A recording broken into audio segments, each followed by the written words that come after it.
नमस्कार. बिना पाकाचे रवा लाडू बनवायला अगदी सोपे आहेत, पण काही टिप्ससुद्धा तुम्हाला फॉलो करावे लागतील, नाही तर हे लाडू बनणार नाहीत. हे अगदी तोंडात टाकल्यावर विरघळतात आणि चवीला अप्रतिम लागतात. चला तर सुरुवात करूया. इथे 0 नंबरचा रवा घेतला आहे. तुमच्याकडे जर जाडा रवा असेल तर त्याला मिक्सरला बारीक फिरवून घ्या. मी तरीसुद्धा हा रवा एकदा बारीक फिरवून घेतला होता. वाटीच्या मेजरमेंटनी ह्या 4 वाटी रवा होतो, 2 वाटी पिठी साखर आणि 1 वाटी तूप. जर तुम्ही वितळून घेणार असेल तर तो सेमी सॉलिड तूप घ्या, म्हणजे थोडंसं वितळून घ्यायचं, अगदी जास्त वितळून घ्यायचं नाही. वजनी प्रमाणात अर्धा किलो रवा भरतो, 250 ग्राम साखर आणि 125 ग्राम पर्यंत तूप भरते. कमी जास्त लागू शकते. आता एक पसरट कढई घ्यायची, ज्यामुळे आपले हात दुखत नाही. त्यामध्ये रवा टाकायचा आणि याला तूप न टाकताच 2 ते 3 मिनिटं लो फ्लेमवरती भाजून घ्यायचं. जर तुम्ही 1 किलोच्या रव्याचं करत असाल तर तुम्हाला 2-4 मिनिटं शिल्लक लागू शकतात. जर तुम्ही तूप आधी टाकणार असाल तर तूप फक्त वितळू नाही द्यायचं, तर त्याला थोडं गरम होऊ द्यायचं आणि मगच रवा टाकून भाजायचं. आता मी वरून हे तूप घेतलेलं आहे आणि फ्लेम ही थोडी लोच आहे. आता इथे मी घट्ट तूप घेतलेलं आहे, त्यामुळे मला 1 ते 2 मिनिटं शिल्लक लागणार आहेत भाजायला. त्यामुळे थोडासा पेशन्स ठेवूनच आपल्याला रवा भाजावा लागतो. याला सारखं हलवत राहायचं, नाही तर रवा खाली करपू सुद्धा शकतो. आता थोडा वेळ याला साधारण 4 ते 5 मिनिटं एवढ्याच तुपामध्ये भाजून घ्यायचं आहे. पूर्ण तूप मी इथे वापरलेलं नाही. कधी पण कोणतेही लाडू बनवताना तूप हे थोडं थोडं बॅचेसमध्येच टाकायचं. आपल्याला अंदाज येतो की किती तूप लागणार आहे. कधी कधी तूप उरू सुद्धा शकते किंवा कधी कधी जास्त तूप सुद्धा लागू शकते.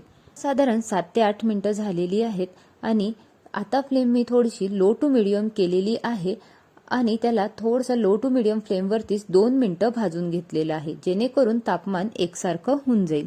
आता यामध्ये थोडं अजून तूप टाकायचं आणि पुढचे 4 ते 5 मिनिटं व्यवस्थित याला भाजून घ्यायचं. हा रवा जर व्यवस्थित भाजला गेला तरच आपले लाडू हे व्यवस्थित बनतात, नाही तर ते चवीला करकरीत लागतात.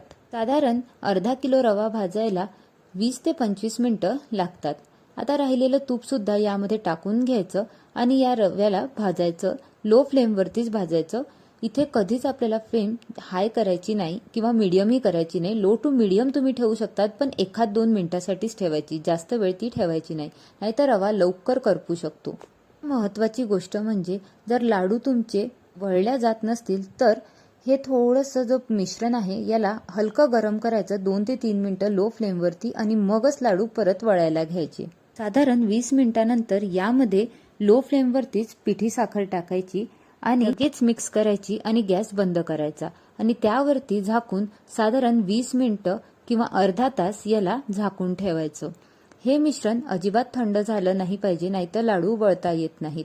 आणि जर चुकून थंड झालं लाडू वळायच्या वेळेस तर याला हलकं गरम करायचं. 2 ते 3 मिनिटं लो फ्लेमवरती मिक्सरला बारीक करायचं आणि मगच याचे लाडू वळायचे. जर तुम्ही एकट्याच लाडू वळणार असाल तर याला झाकून ठेवायचं आणि गॅसवरतीच याला ठेवा, म्हणजे कसं की तुम्हाला लगेच गॅस ऑन करून भाजता येईल. आता याला असं दाबून ठेवायचं आणि यावरती झाकण ठेवून साधारण 20 ते 30 मिनिटं ठेवायचं. मी इथे हे मिश्रण 30 मिनिटं ठेवणार आहे.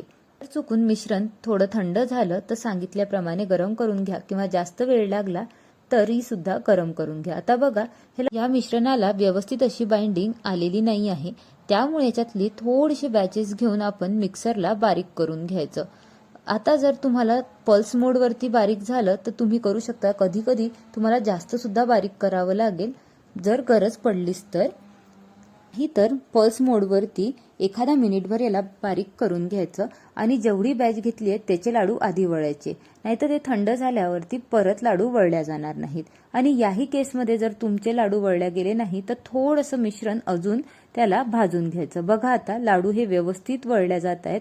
पेढ्यासारखं टेक्स्चर सुद्धा आलेलं आहे. याला वळून घेऊयात आणि परत एकदा हात स्वच्छ धुवून याला गोल गरगरीत फिरवून घ्यायचं, म्हणजे याला चकाकी सुद्धा छान येते. इतके छान लागतात चवीला की अगदी तोंडात टाकताच विरघळतात. तुम्ही एकदा नक्की ट्राय करा. एक लाडू तुम्हाला तोडून दाखवते. बघा, अगदी सहज तुटतात आणि जर तुमचे लाडू वळण्यात येत नसतील तर थोडंसं तुपाचं प्रमाण सुद्धा कमी जास्त होऊ शकते, त्यामुळे थोडं तूप टाकून तुम्ही अजून याला भाजू शकतात. बनवायला अगदी सोपे आहेत आणि चवीला अप्रतिम लागतात आणि दिसायला पांढरे शुभ्र दिसतात. तुम्ही सुद्धा नक्की ट्राय करा. हवं असल्यास तुम्ही ड्रायफ्रूट सुद्धा सजावटीसाठी लावू शकता.